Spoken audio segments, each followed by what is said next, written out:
C'est assez amusant. Haddock vient de rencontrer Tintin. Il est impressionné par les multiples talents de héros, de son héros. Il aime déjà fortement le jeune homme et tient à le garder auprès de lui. C'est même pour le réchauffer qu'il a fait brûler précédemment les avirons du canot de sauvetage. Ici, dans le désert, il vient de perdre connaissance, c'est-à-dire que son inconscient, délivré de la censure diurne, attendez, c'est pas fini, peut s'exprimer plus librement. Haddock associe Tintin à la boisson elle-même et tente un véritable viol sur son jeune compagnon, viol qui est empêché par Milou. Une fois encore, si le Sigmund désir revient, ils sont devenus fous. Mais attendez, c'est pas fini. Une fois encore, si le désir homosexuel émerge ici avec une... Bob Garcia, c'est dans le crabe aux pinces s'il vous d'or. plaît. Le crabe aux pinces d'or. Est-ce que c'est sérieux ces publications sur Tintin? Est-ce que il y a vraiment des vrais exégètes des albums de Tintin qui se sont vraiment posé la question? Mais c'est absolument dingue. Vous savez qu'il a écrit 22 ou 23 albums si on inclut le Tintin au pays des soviets, et que cette œuvre-là a généré à peu près 300 bouquins.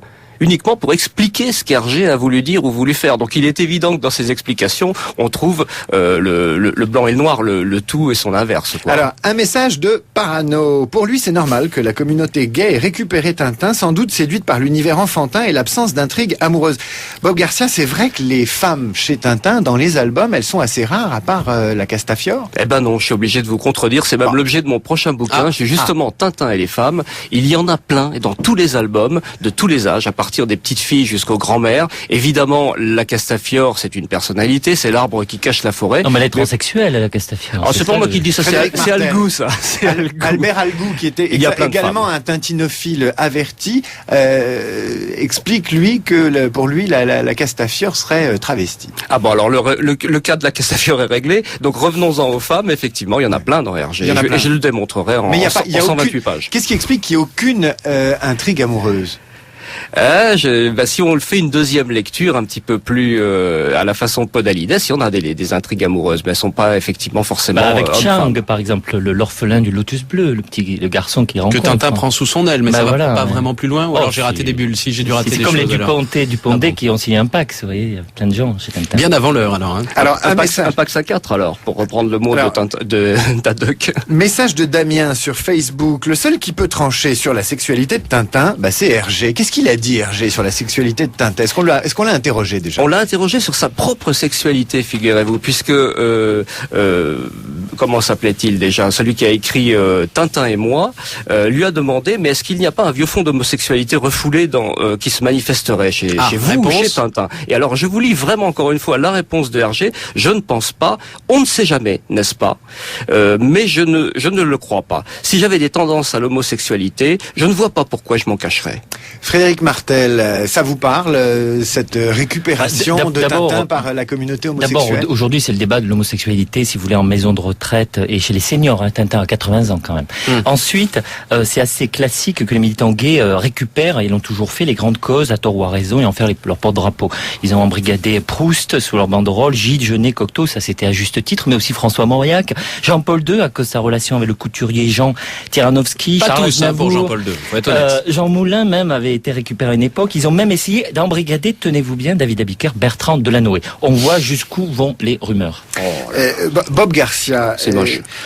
On a un message de Lily, parce qu'on a beaucoup d'infonautes qui sont déconcertés par cette question, où ils disent mais on comprend pas, c'est de la littérature pour les enfants, et en même temps, à côté de ça, il y a une littérature très sérieuse qui fait ce type d'assertion. Lily nous dit, mais d'où vient une question si bizarre? Est-ce que c'est pas le succès mondial de Tintin qui fait que finalement il est décortiqué, analysé, mis sur le divan dans tous les sens? Oui, évidemment, ceci explique cela, mais enfin, il n'y a pas de succès sans talent et sans art. Si Hergé n'avait pas créé une œuvre aussi magnifique, aussi sublime, on ne l'analyserait pas de cette manière-là. Donc effectivement, ceci explique cela. Mais pour en venir à l'aspect homosexualité de Tintin, à titre personnel, moi je le vois plus comme le jeune garçon, Peter Pan, le jeune garçon qui ne grandit pas. Donc pour lui, il n'y a pas de sexualité. Asexué finalement, comme les Michael anges. Jackson, quoi. Ah ouais, totalement. Moi je le vois comme ça. C'est-à-dire ces relations avec Zorino, avec le petit Coco déjà dans Tintin au Congo, puis avec Chang qu'on vient d'évoquer, c'est des relations même pas platoniques, c'est des copains, quoi. Et avec les femmes, ensemble. Alors, et avec les femmes, quelle est sa relation? Il y en a pas. Il y en a pas. La Castafiore, c'est la maman, la mère. Alors on peut entendre aussi dans Castafiore castratrice un petit peu. Voilà. Il n'y en a pas. Ça va très loin. Frédéric Martel, un dernier mot. Ce qui est intéressant, c'est que c'est un député conservateur, mais grand défenseur de la cause gay, qui dit ça, donc c'est intéressant.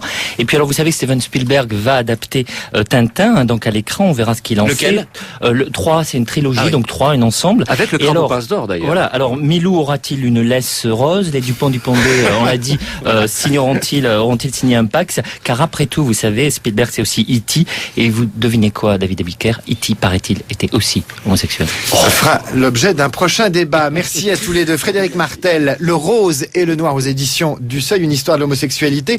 Quant à vous, Bob Garcia, on compte plus le nombre d'ouvrages consacrés à Tintin. J'en cite un, Air Généalogie, paru chez Max Guffin Éditions. Et vous sortez de votre sujet habituel avec Sherlock Holmes contre Jack l'Éventreur, qui est sorti aux éditions du Rocher. Les Infonautes vous remercient et souhaitent à Tintin un bon anniversaire.